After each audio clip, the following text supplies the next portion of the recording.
welcome friends to Center for Indic Studies monthly seminar series.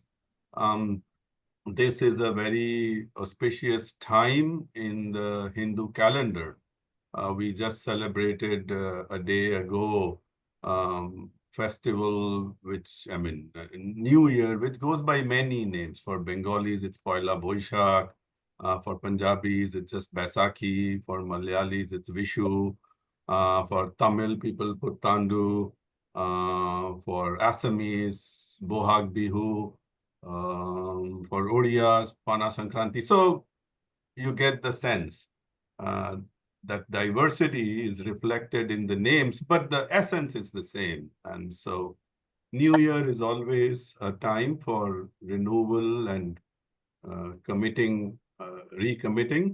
So we have a very wonderful speaker today who will speak to us on how we can use this Vedic system as the governing architecture for a healthy life. And by healthy, we mean not just physical health, but physical, mental, and spiritual. And the tendency nowadays is to kind of compartmentalize everything. So for work, you have one set of values. For family, you have another. For friends, you have another. But it doesn't really work because the mind is the same. So what we do need is something that can include all these aspects, and no better system, according to our speaker today, than the Vedic system. So our speaker is Professor Dr. Aparna Dhir. She is a faculty at the Institute of Advanced Sciences, and Balramji, who's the director of that institute, is also here. So thanks to Balramji as well. And Aparna-ji has also now taken this very important responsibility of managing the INAD's press. As you can imagine, press means you have to deal with many people to get their articles published, books published. So a very important responsibility.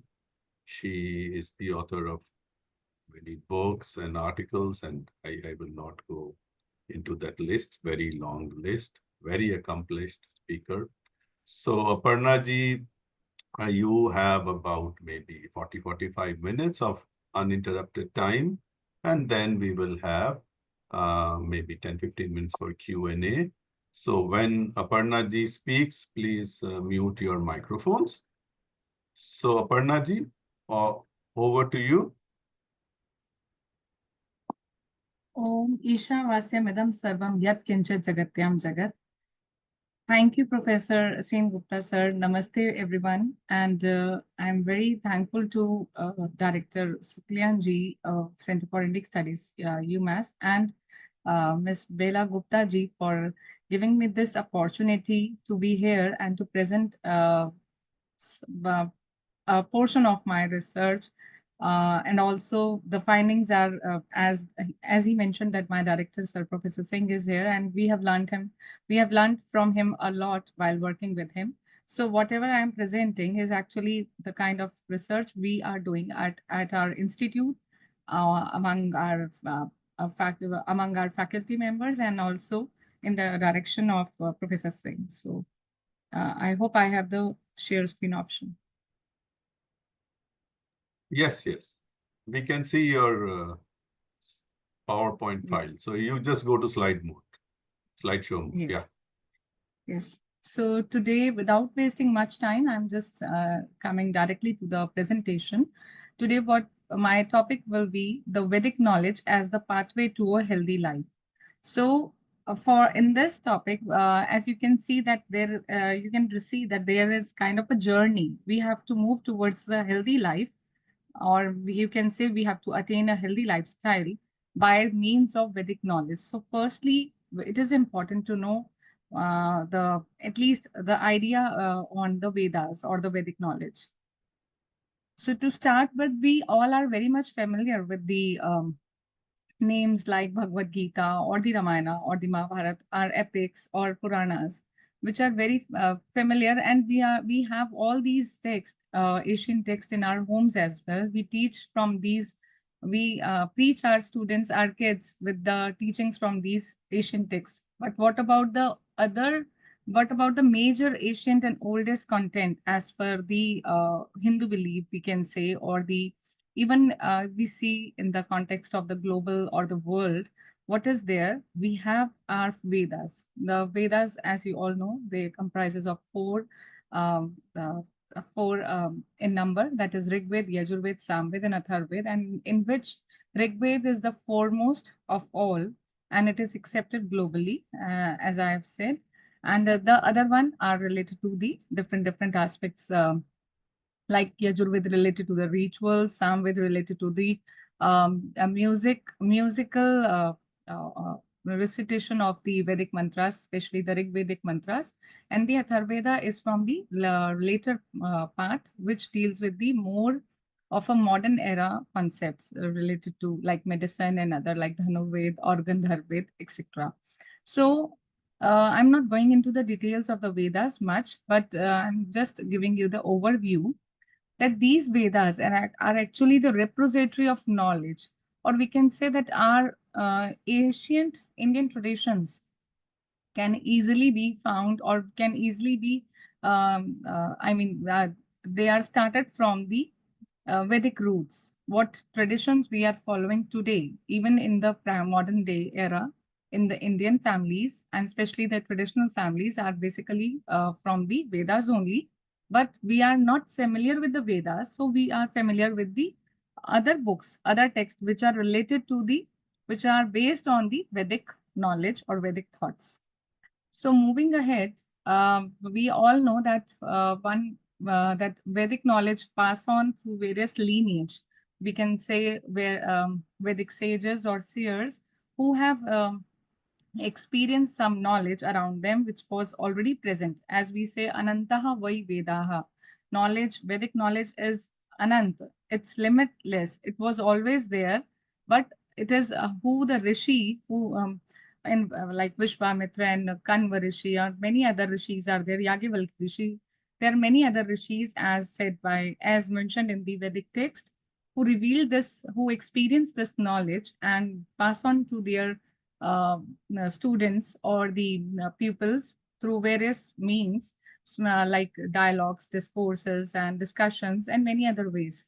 So those thoughts were we found in various Asian texts, especially Vedas, and they have started with the basic knowledge and move on to the higher spiritual knowledge by the way of this the dialogue format mainly, we can say, or by the way of mantras, which they have revealed. So when we explore Vedas because it is a very vast in nature, this is just some pictorial pictures I have taken from the internet only, just to let you know that Veda is not some people may ask me sometimes that is Veda is a single book. Like a Bhagavad Gita, we read the book and then it is okay. We have just 700 shlokas. But in the case of Ved, it is not like that. Ved itself is a word related to the knowledge, and whatever we knowledge we have, even today, if it is based on the Vedic thoughts, it comes under that only. But majorly, if I say majorly or prominently, which is popular is that Veda, there are four Vedas. Each four Vedas have their own Sangitas, then Brahmanas, then Aranyakas, and then Upanishads. And this, as you can see, this Vedic tree has lots of branches. It's very vast in nature. One cannot study the whole Vedic literature in his life because there are many concepts. Then after the Upanishads, we have Vedangas, then the related Sutra Granthas, and many other related texts are there. So, and their interpretations, then commentaries, and many other. So one can study even the single like like I'm a student of Yajurved, but that too in the Brahmins only. I haven't studied the more major part of the Sangita or the Upanishads. Whatever I have studied is just taken an overview of the Yajurveda. But still, Yajurveda is too vast for anyone to study. Similarly, with the Rig Veda and the Samveda and other Atharveda. So this is how we can say that Vedic knowledge is scattered in all these texts, and we have to drive those important concepts to attain a healthy way of life. So, if there is a question always comes in our mind that is the Vedic culture really exist in the present times? If we see, or should we follow the Vedic culture, or we can say why? What is the need of studying the Vedic knowledge today? What is the need? It is an ancient source of knowledge. Then why today? So we can say to judge this, to have the answer of this question, we can see whether the Vedic culture, what culture that what thoughts they have, yeah, beliefs they have, was they are in the continuity or they changed or they are static in nature or whether we can apply them in today's times or not. So this can be evaluated on the basis of the culture and the civilization we have. So in the case of Indians, we say that the external appearance of that culture, that Vedic culture, has totally changed right now, but the real essence which is there is remains the same. For example, we can say like there is a practice of lighting up the diyas in Diwali. But today we also this is very basic example I usually give to some students when I have to teach. So in the previous time, in the ancient times, we used to lit diyas with oil, mustard oil, and then. But in today's era, if sometimes we don't have mustard oil with us, we lit lamps. Different kinds of lamps are there. Aroma burners are there, and something like that. So the essence is to lighten up your house. There should not be any kind of a darkness on the occasion of Diwali. There should be well lit home. So the essence has changed. I mean, external appearance has changed, but the essence was there, is there, still there. So the concept is that you have to be in the well-lit area. There should not be in the darkness. So this is how we can say that Vedic culture, which was there, even we are practicing, and there are many other things you can relate, you can find out in your day-to-day life, which we are still practicing in our lives, present times. So we can say that this Vedic culture or the tradition which was there in the ancient time, it is still following by us in an unbroken tradition. In the way of unbroken tradition, that tradition remains the same. This was there by our ancestors, their ancestors, and we are still following. And even we are teaching the same practice to our children or generations, and they are going to, and we are hoping that they are going to follow the same. So we can say that again, the concept remains the same, but the style has changed. So what we can say in that sense that there is a concept in Vedic culture, Vedic tradition that there should be one devata or and deity, you can say, and there should be some dravya. Dravya means there should be some offering to him. So anybody can be devta and anybody and anything can be offered. It is up to you that I have acquired so much and now I should give something to that to somebody. It can be a devta can for me if I say that we yes, natural deities are devta, but again if I say that for me, this right now, you are Devta for me because you are there. And if I have some knowledge, I'm offering that to you with the feeling of tyag, sacrifice. I'm sacrificing my time, I'm sacrificing my knowledge, or you can say I'm sharing my knowledge. Similarly, you are also there listening to me. So for you, I am the Devata and you are sacrificing your time and you're listening to me. So this is how this Devata and Dravya concept is present in the nature, present even today, present in the ancient times, and this is called Yagya Pradhan Sanskriti. The Sanskriti, the culture which is based on the Tyag Bhav, on the sacrificial thing. One should not acquire everything, which is said in the Ishavasya Upanishad.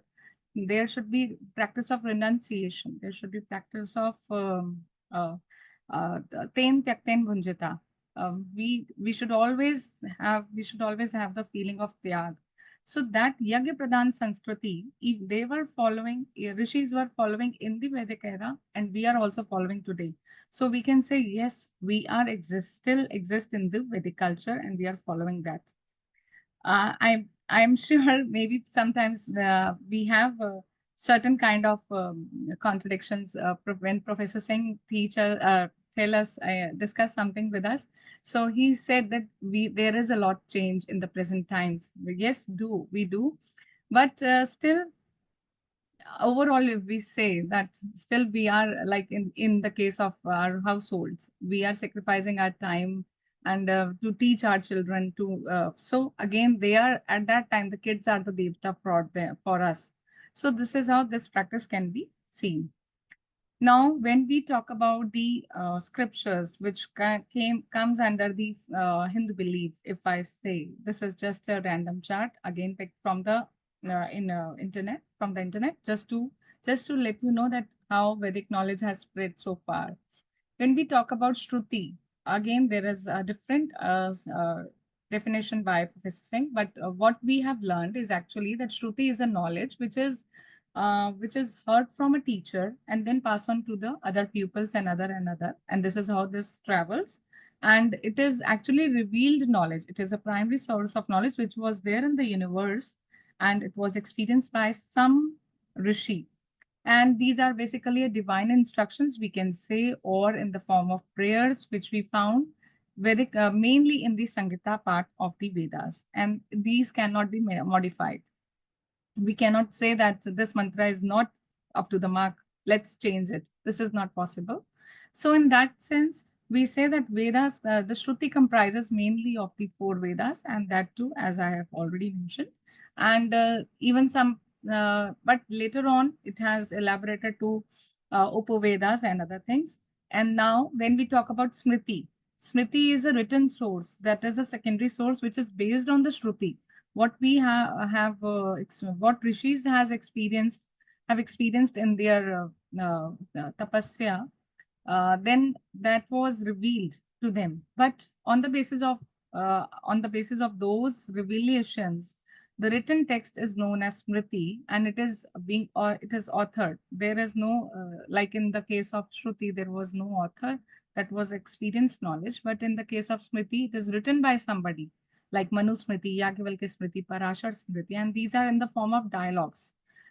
Even in the case of Puranas, you can see there is a there is a dialogues format, and firstly there is a question. This dialogue format actually started from the Upanishad itself, where there is a questioner and one questions for to get the right answer, and these smritis can be modified because they are like commentaries, or we can say that even the Brahman texts are the commentaries to these Sangitas. But again, Smritis are the elaborated commentaries, not on particular mantra, but on the thought process, on the or the essence of Shruti or the Vedic text. So in that sense, and then it is again um, after the Smritis, or we can say it is further elaborated in the form of Itihas, Puran, Agam, and Darshanas. And when we talk about Vedangas, this is the third thing, which is related to some people keep the Vedangas in the Smriti, but majorly people take this as Shruti only, because it is purely based on the Vedas, and Vedic Vedic meanings cannot be understood other if we don't read the Vedangas. So for the proper knowledge, Vedangas are important, but it is not revealed knowledge. It is again written by somebody, some rishis.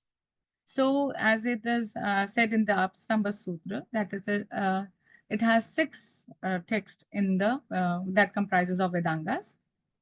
This you all maybe know that Shiksha, Kalpa, Vyakran, Nirukta, Chand, and Jyotish. And these are basically here you can see that why Ved is uh, Ved is like a personification. There is a personification of Ved, or we can say Vedic Purusha, which has nose, arms, and mouth, and ear, and etc. And everything is related to one of the Vedanga. That these six organs are important to understand the real meaning of Vedas. So it is important to know the pronunciation of Vedas. It is important to know how to do the rituals or the rites which is revealed in the which is said in the Dharam Sutras or the Shrotra Sutras and other law books. Similarly, related Vyakran is related to the grammar part of the Vedas, and then Nirukta is talk about the etymology of various Vedic words or text, and Chand gives the format of the Vedas, and then Jyotish is related to the time because no rites can be performed if we are not if we don't understand the real time to uh, perform the rites. Then about the date of Vedas, why I'm discussing all of this, that we should know that Vedas are that much old before going to the major part of the presentation.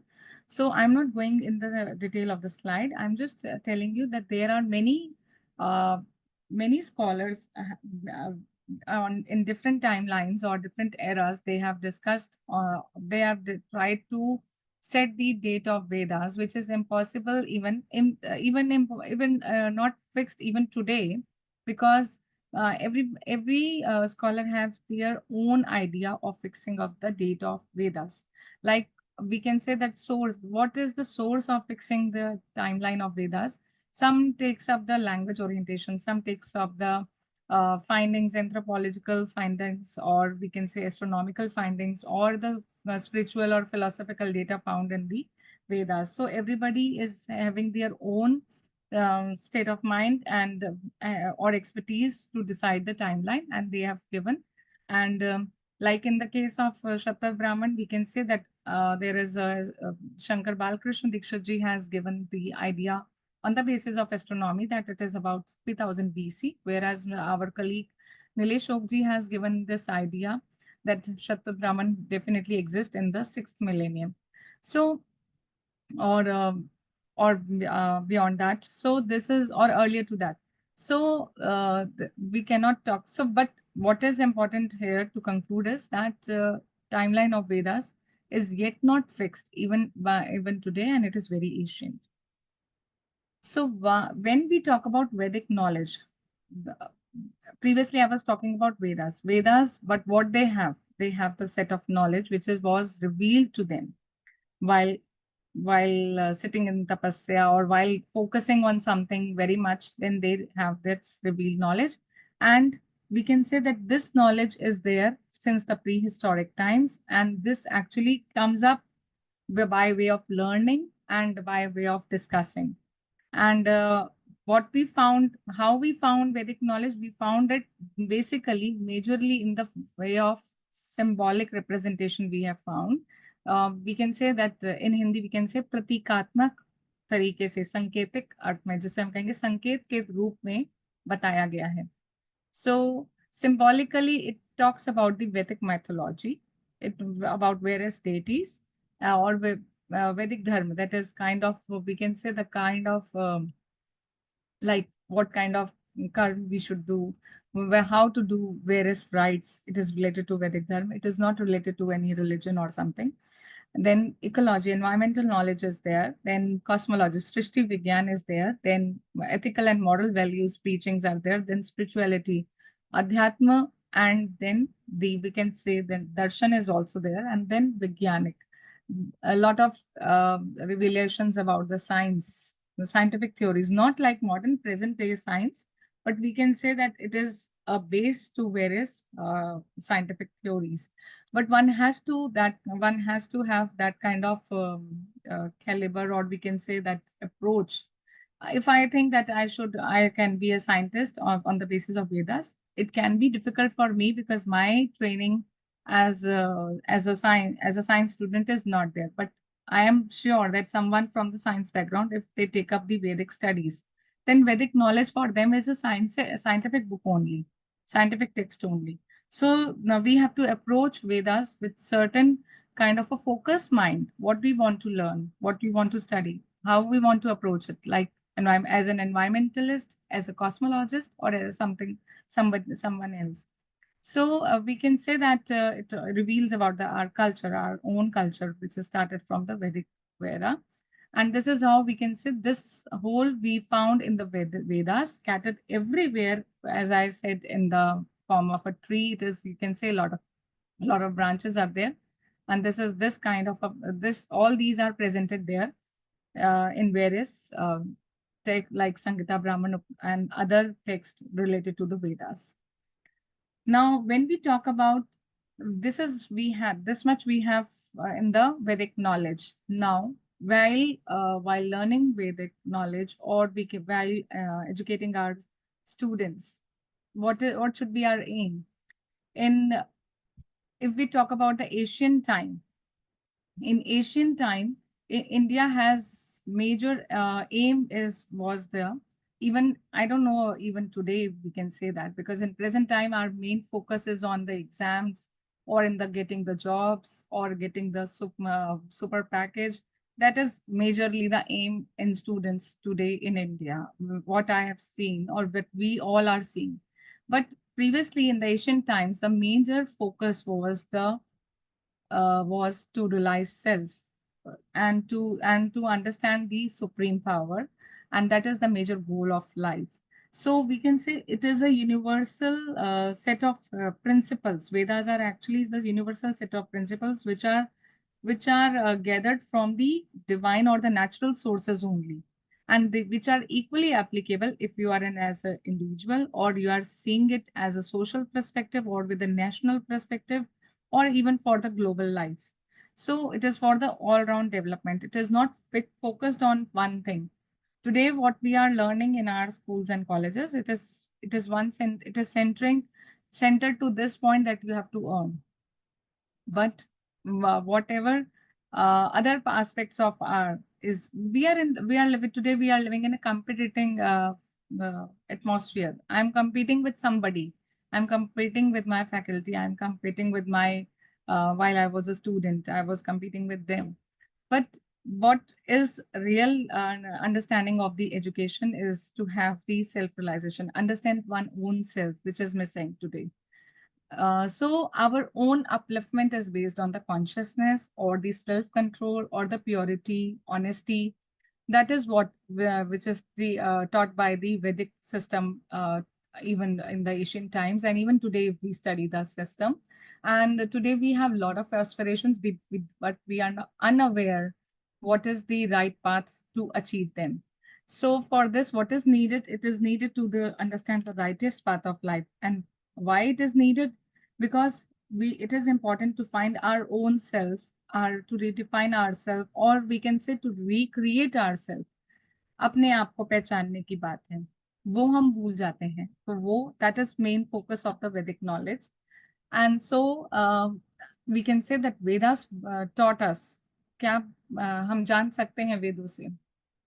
There is a lot of these concepts which I'm just giving this overview, but these are actually a lot more we can find through various Upanishads and other things, other texts which are related to Vedas. And starting from the Rig Veda to the Puranas and to the Bhagavad Gita and to others, these all concepts are there in our ancient Indian scriptures, which is not even being taught in our schools and colleges in present time.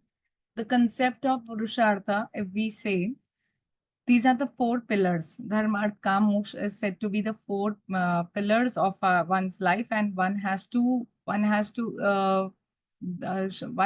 feel like this, that this is the ultimate goal. I have to achieve this, and this is again with not with the feeling of competition, with the feeling of satisfaction. One has to fulfill this particular goal, that is of Pursartha-Sidhi, and it is basically to know why I am here.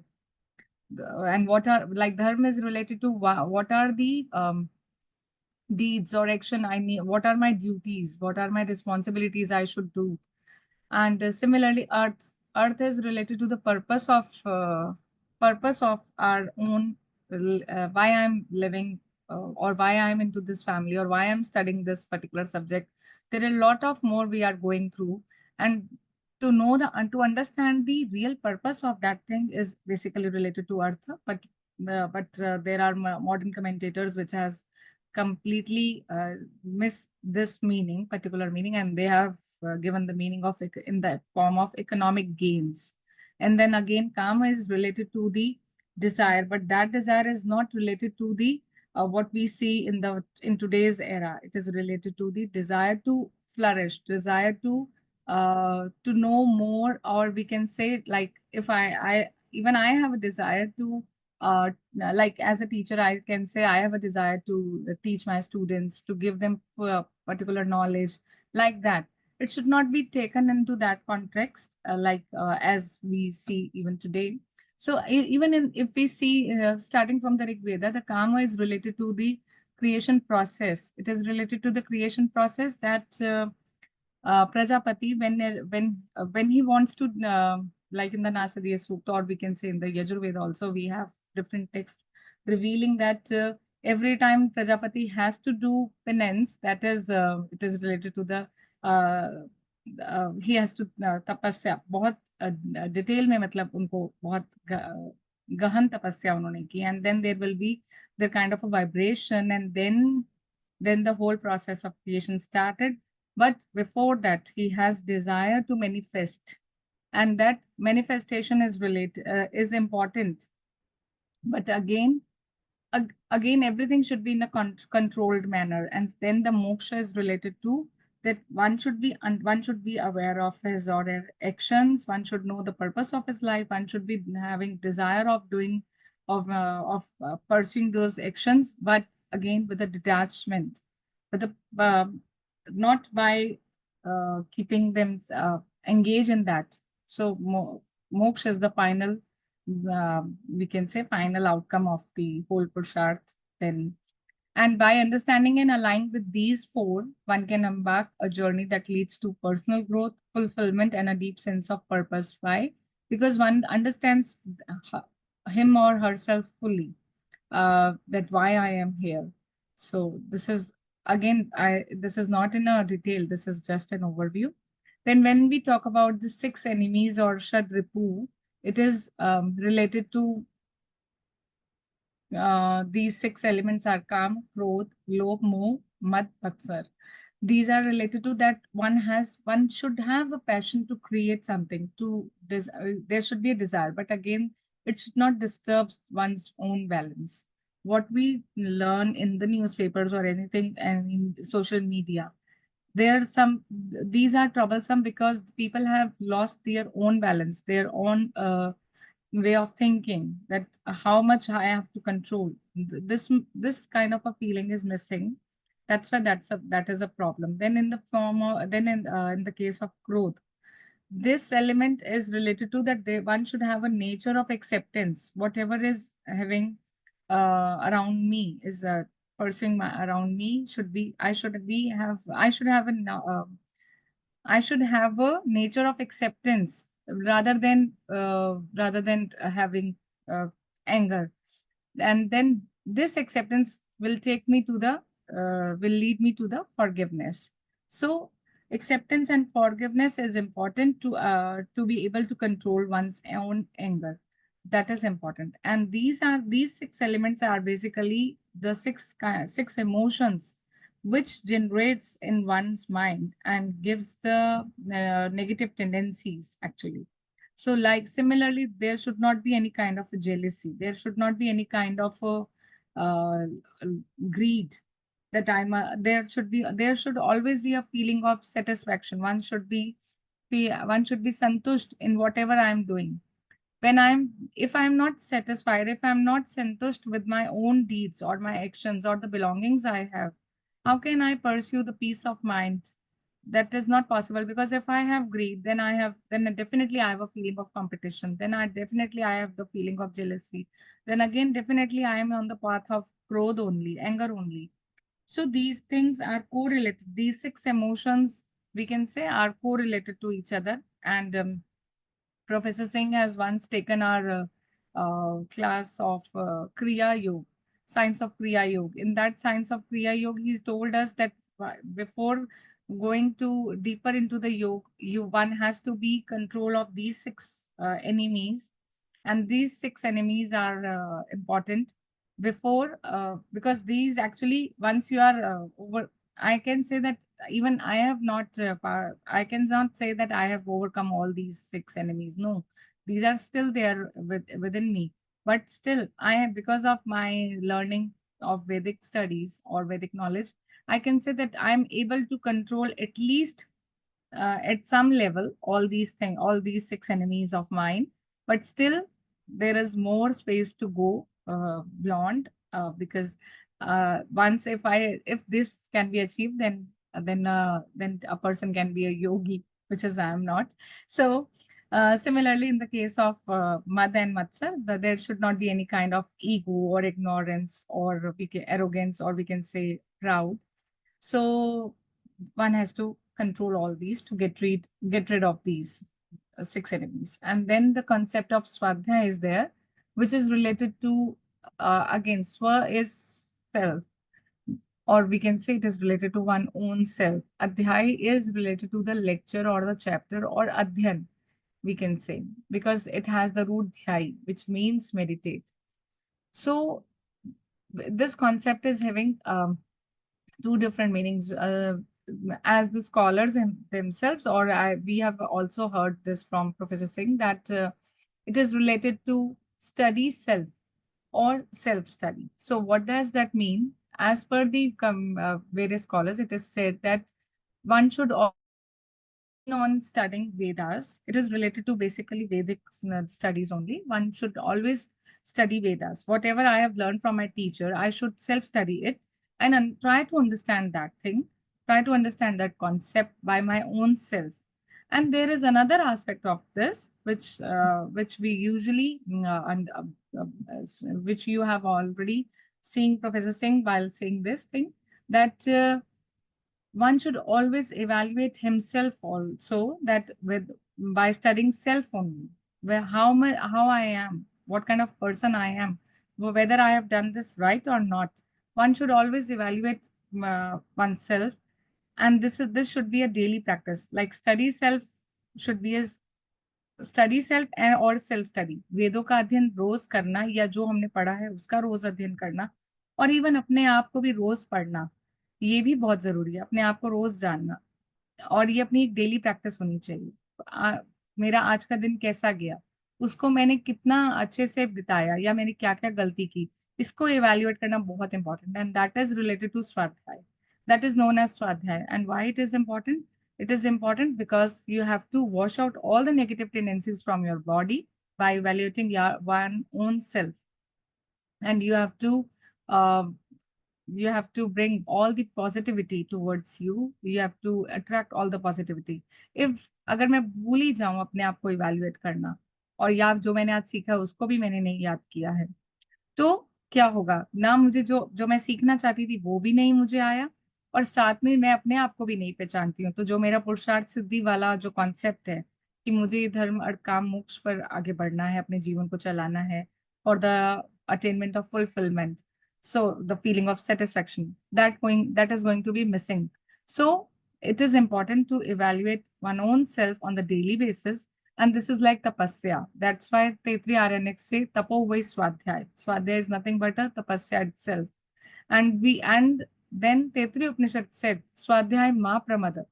स्वाध्याय से कभी हटना नहीं चाहिए। ये नहीं सोचना चाहिए नहीं नहीं हो गया, बस आज हो गया कल कर लेंगे, ऐसा नहीं है।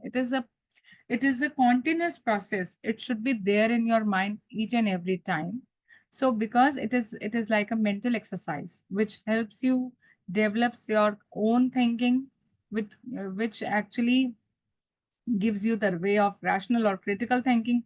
When you do swadhyaya, you yourself know what is good for you, what is bad for you, what should be taken out from you, and what should be keep absorbing, keep up in the absorbed form in within you only.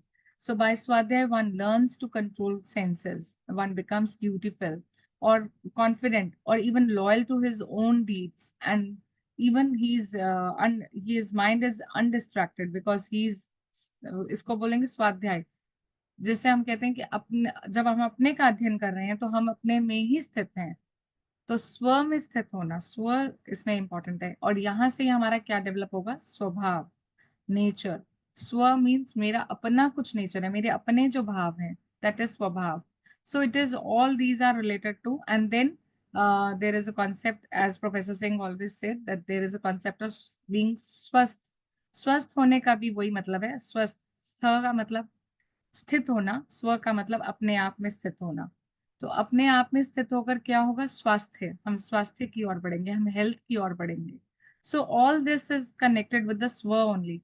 What is there is what is the need of this particular thing is to remain in self, to understand your own self. For what? For the for your intelligence, or to get to have this feeling of fulfillment. So this can be understood in the way that it is related to the self-study. Whatever I have learned should be learned, should be in the daily practice, and also I should understand my own self. And that is that, and the process is given in the Upanishads like Shravan, Manan, and Nidhyasan to know the final destination. And Shravan is to heard from the teacher, to hear from the teacher, and then one has to reflect that. One has to keep thinking on that. The process of thinking is manan, and nidhyasan is related to introspection. Introspection is related to the meditate. Then we have to meditate whatever we have learned, whatever we have reflect. Now, where can I apply that?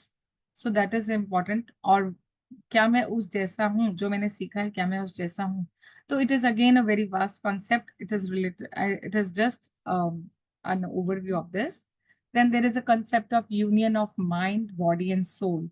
This is from the Kathopanishad. You must have heard this particular mantra, in which says that it is your body on which the Atma is like an owner, and body is like a rath only, the chariot only, and the charioteer is the Atma, and your intellect or the buddhi is the driver. But your mind, which is your manas, is basically the जो लगाम है वो है. And the senses, your senses are like the horses. They are running and taking away your body. They are running on which path? The path of the sense organs, sense objects. So when the chariot is moving, it is moving here and there because of the horses, because of the senses, because it has the path of various sense objects. And then the Atma, which is there as a owner, is actually when connected with the body and walking on the path of these sense objects, enjoy the worldly pleasures. And this particular mantra will allows you to think in a different way also, that you have, when you have to detach your Atma from all these sense objects, then you have to, then your mind is the there, because your driver is pulling, keep it taking it away, taking it on the path of sense objects. But your mind should be like that. It should in the form of it should create a balance. It should control each and every sense organ of from the sense objects, so that Atma can be detached and can be on the path of Pursartha-Sidhi.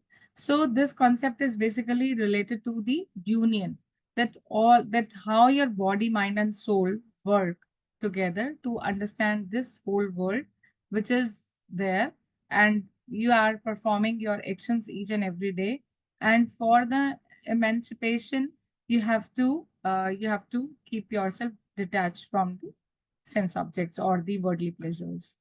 Then there is a concept of thought communicator. It is revealed in the Brihadaranyaka Upanishad, which is in the form of various discourses, which we found in the by Rishi Yagyavalkya mainly, with their wives Karya or Maitreyi or other Muni, other rishis, and they are not the students. And this is the beauty of the Vedic knowledge, that whatever knowledge is being given in the Vedic text is or scriptures, it is not in the formal way of pupillage, that was strictly like you should be my student, then only I can preach you. No, there are maybe various dialogues we found which focuses on the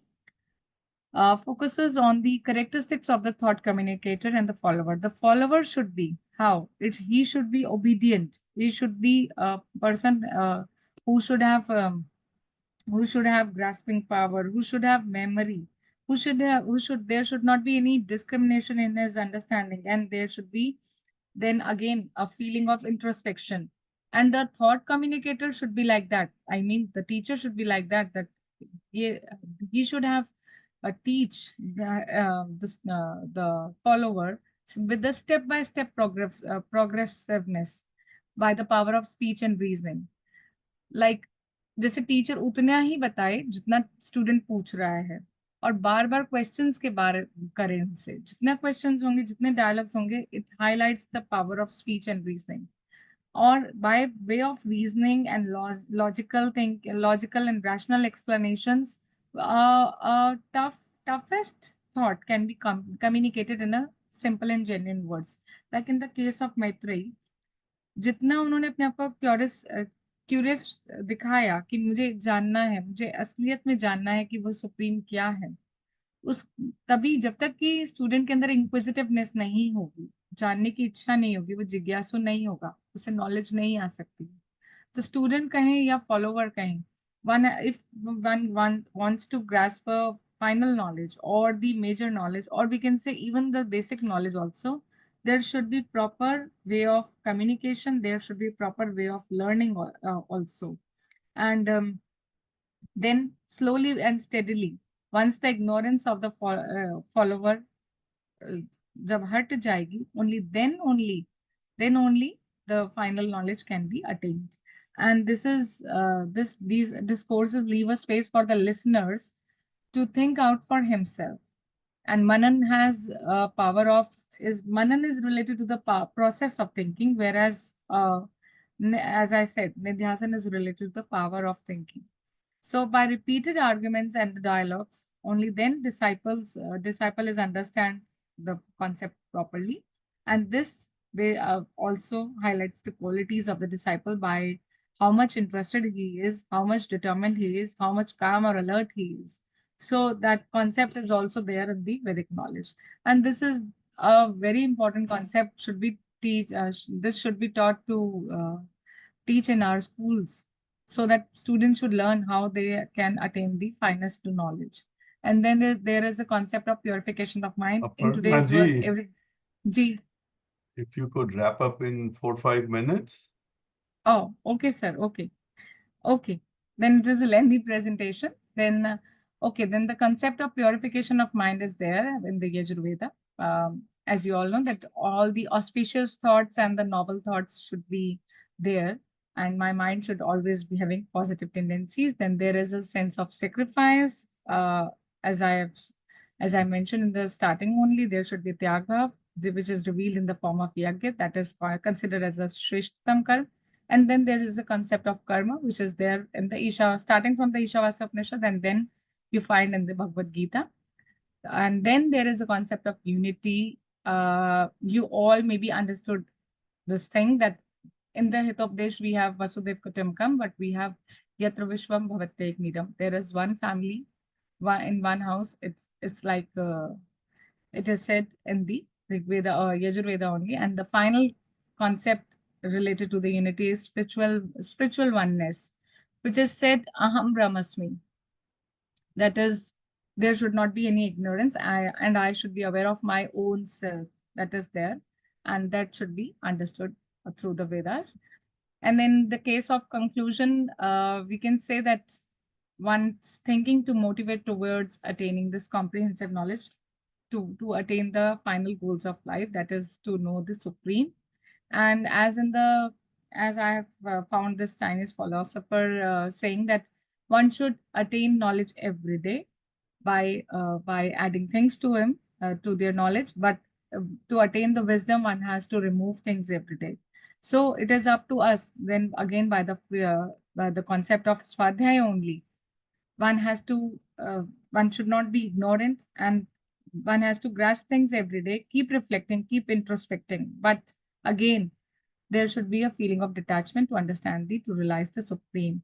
And this is I found today in the newspaper, in which it is said that like today Albert Einstein, even unko bhi agar dekha jaye to, at least in India, without the prescribed qualifications as by UGC, he cannot be appointed as VC, because today whatever what I said in the starting, that in India what in the present education system, we are focusing on the certificates or the degrees. It is we are not focusing on the on giving the full knowledge which is related to the supreme, or which is related to self analysis, which is based on self analysis. That is missing in our present education system. I don't know about the US, but I am very pretty sure about the India. And when I shared this with Professor Singh, he wrote this poetic lines in answer to the to above cutting, above thought, that India's past in quality creation. Previously, what we had was actually a quality creation, but today, what is being held in the system of education, we it is totally sad. It is totally bad, and especially for Indians, thanks to comrade. Degree was never an Indian hat. It was the skilly Daksh ironclad. It is an indication gone to society mad, not with knowledge, but a foolish fad. So today हम degrees के पीछे भाग रहे हैं, जैसा मैंने पहले ही कहा. So thanks to Professor Singh for giving these thoughts. And in the conclusion, I must say that we should discover our own roots, which is there in the Vedic knowledge. And so we must try to find out those even while studying whatever field we are studying. So this is the picture which we have taken last in August 2024 when I visited Professor Sen Gupta ji and Bela Gupta ji along with Professor Singh. Thanks to them, and thanks again for inviting me again to this platform. Thank you very much. Thank you, Aparna ji, for this masterful presentation of a very vast corpus of knowledge. You have summarized it so beautifully. So now it's the time for Q&A. So if you have a question for Aparna ji, please raise your hand in the Zoom feature, or you can type it as well. So as people are composing their questions, Aparna ji, let me ask you, this 4 Purusharthas, there is a school of view which says that basically the first three, Dharma, Artha, and Kama, were the tenets of the Vedic philosophy, and Moksha got added later. No, I haven't said that. No, not you. People say that. Okay. Do you kind of subscribe to it, or do you refute it? No. I think these are like we can say that these are parallel to each other, and this is the one you understand your own responsibilities. You are aware of that. Then you are you understand the purpose of your life. वही वाली बात है sir. अगर मैं इसको ऐसे जोड़ूं, जो हमारा वर्ण तो नहीं, आश्रम व्यवस्था को अगर हम देखें, जैसे कि ब्रह्मचर्य, गृहस्थ एंड वानप्रस्थ एंड संन्यास, उसी से अगर मैं रिलेट करूं, तो हमारा एक टाइम, अपनी मेच्योरिटी भी तो जीवन में आ रही है ना.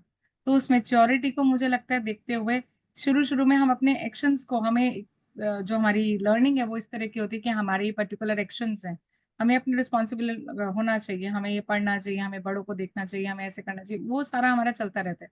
धीरे धीरे हमें समझ आता है कि हमारा, जैसे अभी मैं कहूँ कि हाँ, अब हम मिडिल ऑफ एज में आ गए, तो हमें समझ आता है कि मेरे पर्पस क्या है लाइफ का.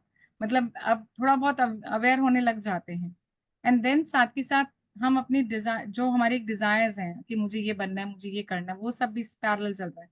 लेकिन कुछ टाइम बाद, या साथ के साथ ही, मुझे ये आभास भी होने लग रहा है कि मुझे ये सब अब छोड़ के आगे की तरफ बढ़ना है. मतलब डिटैचमेंट के भाव से अटेन भी करना है, बट डिटैचमेंट के भाव से.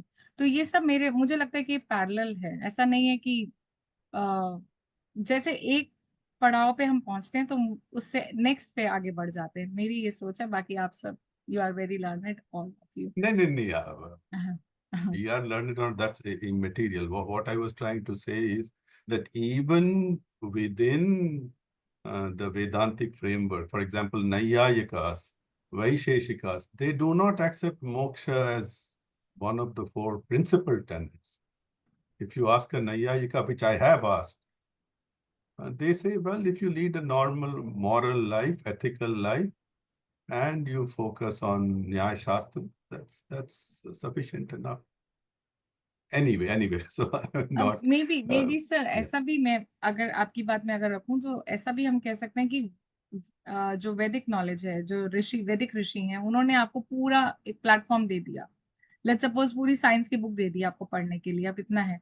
इट्स अप टू यू कि आप क्या उसमें से ग्रास्प करते हैं। सिमिलरली न्यायिक दर्शन जो है वो बाद में आया है, ऐसे जैसे मैंने पूरा स्क्रिप्चर्स का दिखाया था, तो उन्होंने उसमें से एक पॉइंट को लिया है और शायद उसको सिंपलेस्ट वे में करके आपके पास रखा है कि ठीक है, आप वो सारा छोड़ दीजिए, वो सब फॉलो मत कीजिए, इतना मत कीजिए, इतना मत कीजिए। एक एथिकल ग्राउंड को अगर आप पकड़ लेते हैं, then life will be more easier, और something what you want to attain वो आप वहां तक अचीव कर लेंगे। शायद ऐसा हो सकता है, आई एम नॉट श्योर। मैं दर्शन की स्टूडेंट तो नहीं हूँ, may be philosophers can answer better. But मेरी अपनी सोच यही है कि क्योंकि वेद में everything is given there in the hinted form. My teacher Dr. Shashi Tiwari ma'am is also there, and उन्होंने भी हमें यही बताया कि सब कुछ वेद में यहाँ पर दिया हुआ है, आपको बताया हुआ है हिंटेड फॉर्म में। बट वो आगे कैसे डेवलप हुआ, इट्स अप टू द जो स्कॉलर्स जिन्होंने उसको जिसकी कमेंट्री की या जैसे किया। Very good. Questions for Aparna ji. There is a question from Anujaya, and that is, what is the meaning of Tyaga and what is self-realization? जी, जहां तक मैं समझती हूँ, क्वेश्चन तो खैर अनुजा जी का बहुत अच्छा है।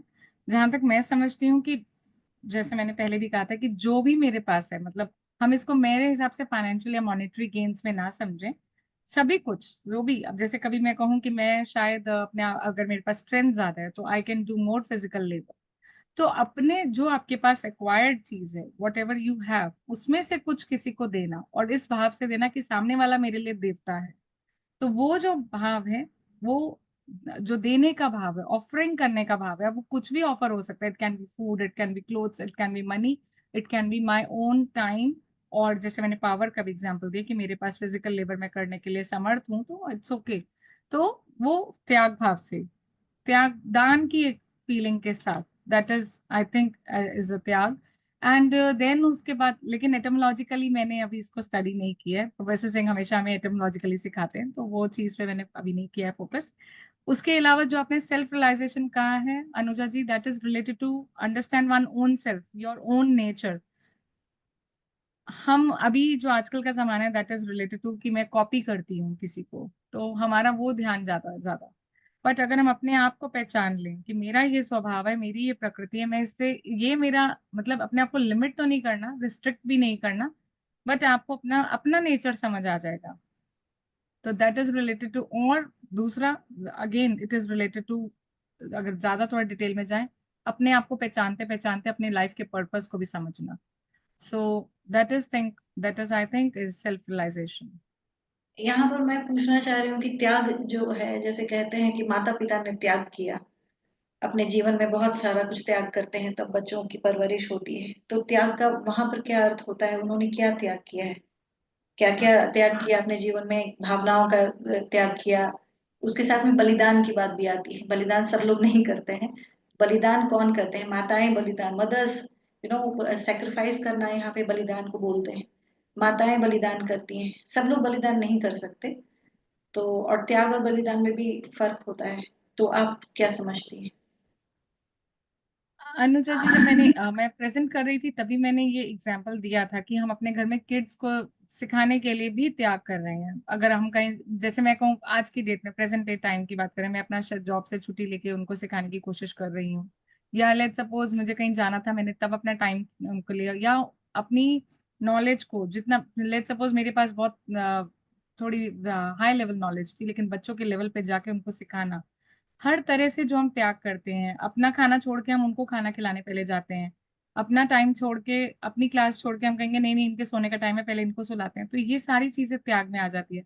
और अगेन अब बलिदान से आप उसे जोड़ दें, बलिदान अगेन ये लैंग्वेज का फर्क है शायद, हिंदी और संस्कृत का। तो अ, शायद आप सर होंगे तो सर इसके अंदर बल का मैंने दान। मैंने एक बार रानी लक्ष्मीबाई के ऊपर प्रेजेंटेशन एक जगह किया था, तो प्रोफेसर सिंह से भी मैंने बात की थी। तो बलिदान का अर्थ दान, जो बल होता है उसका दान करना, मतलब जो हाँ सामर्थ्यवान वही। होता है, जिसके अंदर हम्म, सामर्थ्य होता है, जिसके अंदर शक्ति होती है, वही हाँ अपने बल का दान कर सकता है। दान वही। वही लोग कर सकते हैं जिनके पास वो चीज रहती है। तो बलिदान वहां हम्म, से उस तरीके से आता है। और सेल्फ रियलाइजेशन का आपने बोला, मैंने सुकल्याण सर से कई बार डिस्कस किया है। तो हम लोग क्रियायोग की क्लास के आश्रम में भी रहे थे जब, तो वहाँ सेल्फ रियलाइजेशन पे बहुत जोर दिया जाता था। सुकल्याण सर ने मुझे हमेशा एक बात कही कि सेल्फ रियलाइजेशन क्या है, ये बहुत बड़ा क्वेश्चन है और इसको जानना इतना आसान नहीं है। तो शायद हम्म। सुकल्याण Nee, सर Anuja ज्यादा ji, कर the speaker is Aparna ji. So I shouldn't really uh, नहीं answer what my thoughts are. This is not the venue. तो आपका अपर्णा जी से क्या प्रश्न है? जी, बस यही सवाल था। हाँ, धन्यवाद, थैंक यू। ठीक है, sir what thank you. What जो मैंने कॉन्सेप्ट्स इसमें दिए हैं वो अपने आप में बहुत मतलब थीसिस क्या उससे भी ज्यादा कॉन्सेप्ट को डेवलप किया जा सकता है। तो ये सिर्फ आइडिया था कि ये कॉन्सेप्ट मतलब शायद मैंने अभी 5-6 ही बोले, और भी अगर मैं डीपर स्टडी करूं तो शायद और आएंगे। तो ये कॉन्सेप्ट ऐसे हैं कि इनको अगर हम फॉलो करते हैं तो हमारा एक, मैंने कहा it is a pathway to the healthy life. अगर मैं पुरुषार्थ सिद्धि के लिए या स्वाध्याय के लिए या इन सब चीजों के लिए इफ आई एम अलर्ट और अवेयर, और या मैं अपने टीचर्स की बात बता रही या जिनसे मैं सीखना चाहती हूँ उनसे मैं सीख रही हूँ, तो ये सब मेरे हेल्दी लाइफ के लिए आगे के लिए अच्छा है। अगर मेरे माइंड प्योरीफाई है और if I am united with my own body and soul, तो this is way for my healthy life. This is what I want to conclude with my presentation. Very good, Aparna ji. So you now have a question from your guru. Dr. Shashi Tiwari asks, well, are there four Purusharthas or are they parts of one? um as I have I have studied, it is like four pillars of our one's life. One as it can be related to uh, the four ashram जो ashram theory है, four ashramas and the four pursarth siddhi, they are correlated with each other, and collectively they are known as pursarth as one. But अगर हम इसको categorically देखें तो it is defined in four parts. And Pursarth, even in the Gita program today, as informed by Professor Singh, it is जो पुरुष का मतलब यहाँ पर वो कोई मैन सेंट्रिक नहीं है। इट इज जो किसी के द्वारा, किसी व्यक्ति विशेष के द्वारा जो किया जा रहा है, जो अर्थ है, जो वो जिसको हम कहेंगे उसको साध्य करने की, मतलब वहां तक पहुंचने के लिए जो आगे बढ़ा जा रहा है, दैट इज पुरुषार्थ, if I am not wrong in my understanding. Very good. Anybody else who has any question for Aparna ji? Questions. I don't see anything in the chat box, nor do I see any hand raised in Zoom. Okay, I could comment. Yes, please, Pratibha ji.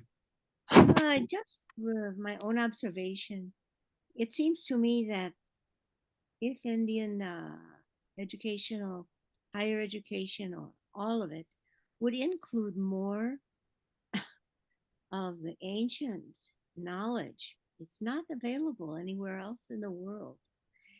If it would include it in your educational system, it would be great.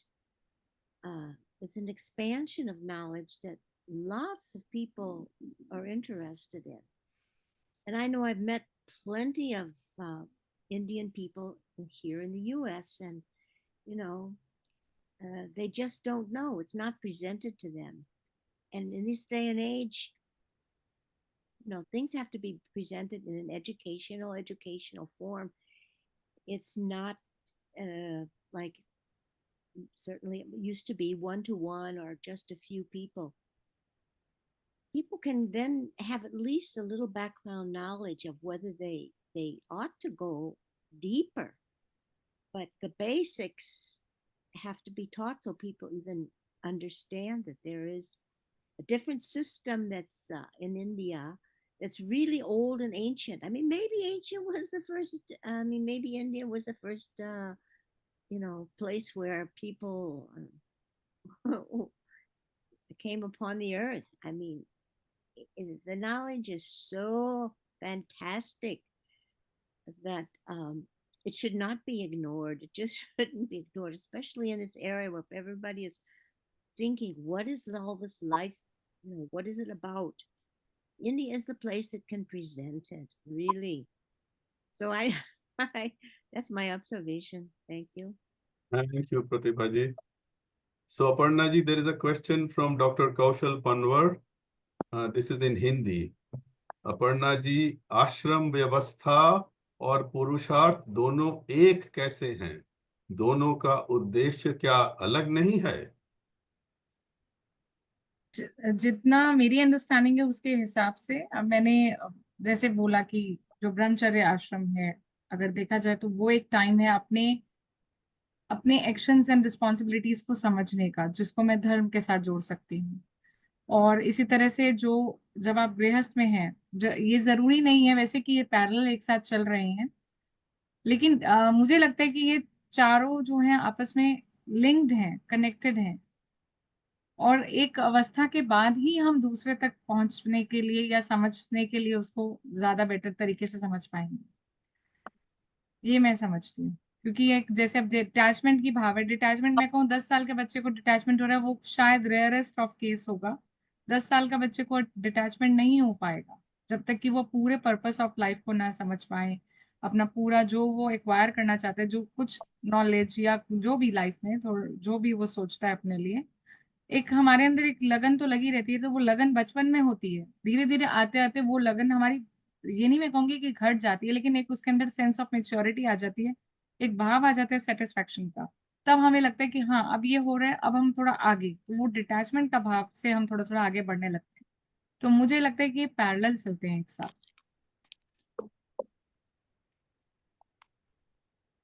Any other question for Aparna ji? Okay, very good. I don't see any. So, I Aparna ji, think thank you. Professor Singh wants to ask something. Professor Singh, I okay, wasn't go going ahead, to please. ask. Namaste, namaste. I wasn't going to ask question. I was just saying that it's a wonderful presentation that evokes so many thoughts. The one concept which is, in my opinion, misunderstood, and I think Aparna tried to elaborate on, it is the what you do. The Indian system and education is very important for education, because as a scientist, I have been very privileged to be able to experience it. But this is true for other fields also, which is a very important point to mention. And a person like Aparna or Anuja or many other people who are working in this field, or even Professor Pappu is here, who is a philosopher for a very long time, but they tend to just talk about it. But really, in the Indian system or any system of education is only effective if you do it. If you do it as a teacher, we have to do it at whatever our limitation might be, so that the students also learn how to do it. If everybody just does it, then it becomes darshan, which is in Indian term philosophy is known as darshan, which both of them have very different meaning. Philosophia, it means file, means loving, Sophia means sophistry. So very sophisticated, loving, very sophisticated way of talking, as an example, which is very important. It's not like it's not important. It's you have to consider every aspect. But ultimately, it is what you do is what you see, and which is what happens. So then I think people learn so much better. We have seen this with good and bad both. When somebody sees that some hero or star, film star, or whoever is sports person, whatever they do, everybody tends to do that, even though they are not sports people. But then, the same thing is true for great people like Buddha or Jesus or Ram or Krishna, that they did something. That's what we remember. We do not remember just for the text purposes. When we are hungry, we don't remember all the spices. We make it.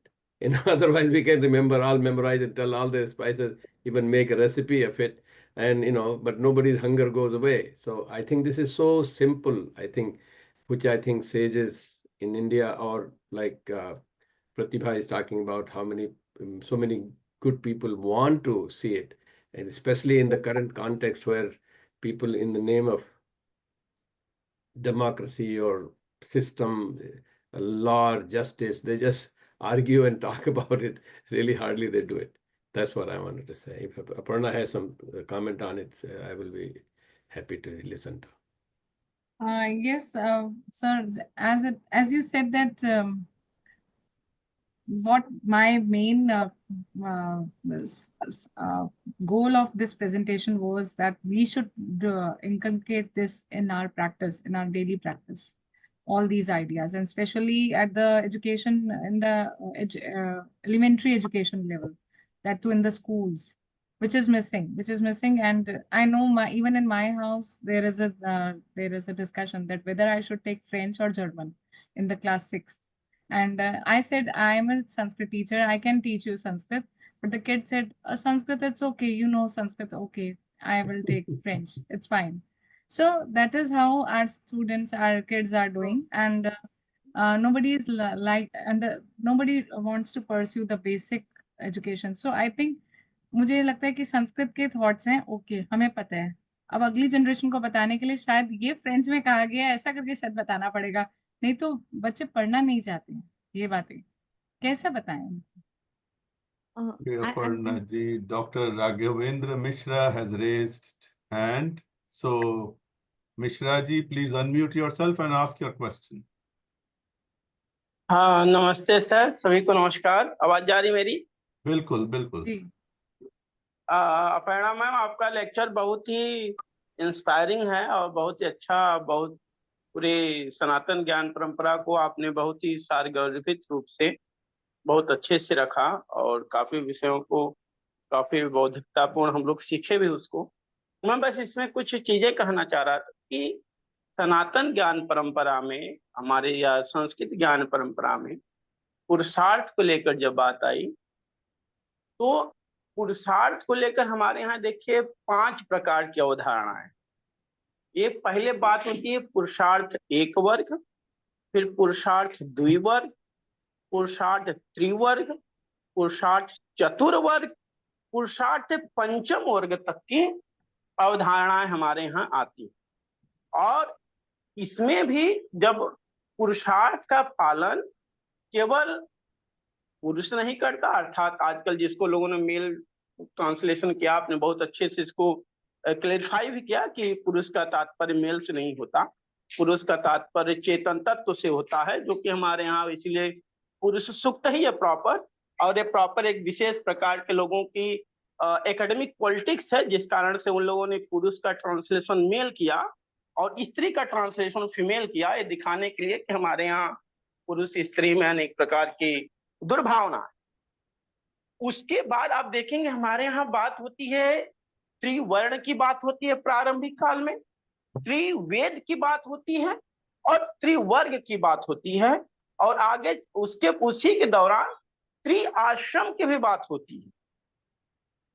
ये जो आगे बहुत सारी जोड़ी गई है, बाद में जोड़ी गई. आप देखेंगे वेद भी, ऋग्वेद, यजुर्वेद, सामवेद, इसका लोगों ने उल्लेख भी बहुत जगह किया. अगर हम अमर कोशकार को ही देखें तो वो सीधे लिखते हैं त्रिवर्गो धर्म कामेश्च चतुर्वर्ग समीक्षक, इसको बाद में किया गया. और जो वात्स्यायन है, वात्स्यायन तो सीधे 3 को ही लेते हैं, क्योंकि हमारे यहाँ वस्तुतः बात यह है कि धर्म, अर्थ, काम, मोक्ष या भक्ति पंचम पुरुषार्थ, वस्तुतः ये 5 अलग नहीं है, वह 5 एक दूसरे के साथ इन सब में मतलब कि समाश्रित है. अगर धर्म ही अच्छे से आप करें तो उसमें से 4 चीजें आ जाएंगी, अर्थ भी करें तो उसमें से 4 चीजें आ जाएंगी, काम भी करें तो काम भी हमारा जो है धर्म, अर्थ, मोक्ष से बधा हुआ. और जो भक्ति संप्रदाय है, जिसको आगे इन लोगों ने पंचम पुरुषार्थ माना, उन लोगों को तो मोक्ष चाहिए ही नहीं. बहुत से विद्वान इसलिए हमारे वानप्रस्थ और संन्यास आश्रम को लोग, बहुत से लोग अलग मानते ही नहीं, दोनों की स्थिति लगभग एक जैसी ही होती. तो पुरुषार्थ को लेकर और आपने बहुत अच्छी बातें रखी, बस मैं उसमें यही कहना चाह रहा था. अब बहुत से लोग केवल एक पुरुषार्थ को मानते हैं, क्योंकि महत्वपूर्ण है इस संसार में आना. इस संसार में आने के बाद ही पुरुषार्थ के फिर पुनः 2 रूप होते हैं, एक प्राकृतिक पुरुषार्थ, एक आहरित पुरुषार्थ। प्राकृतिक पुरुषार्थ का पालन संसार का हर एक जीव जंतु, वनस्पतियां, पेड़ पौधे सब करते हैं। आहरित पुरुषार्थ का पालन विशेष देश काल में विशेष ऋषि मुनि विद्वानों द्वारा बनाए गए नियमावली के तहत उसको वहां का क्षेत्र विशेष का मनुष्य पालन करता है। लेकिन जो प्राकृतिक पुरुषार्थ होता है उसका पालन यूनिवर्सल होता है।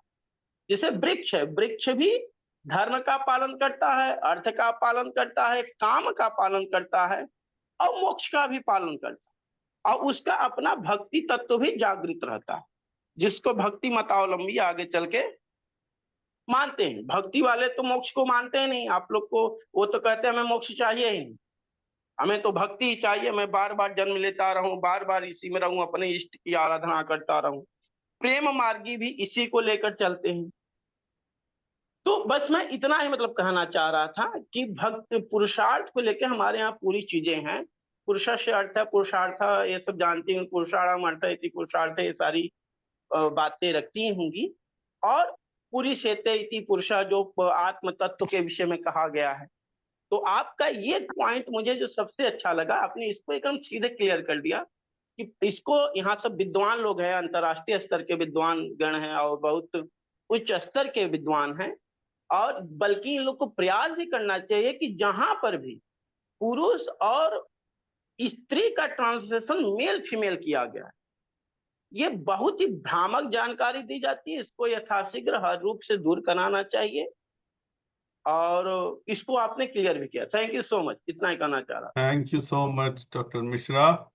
So with that, Aparna ji, do you have any concluding thoughts? I will say only discover our own roots with the practice of Indian traditions, what we have received from our great Vedic rishis in the form of Vedic knowledge. Thank you so much. So thank you again on behalf of the Center for Indic Studies for this wonderful presentation. And it is being recorded, and within a day or two, we will upload it to our YouTube channel. So with that, thank you so much for your patience, and Bela ji and I will let you know when our next seminar is. Namaste. Thank you, everyone. Thank you. नमस्ते।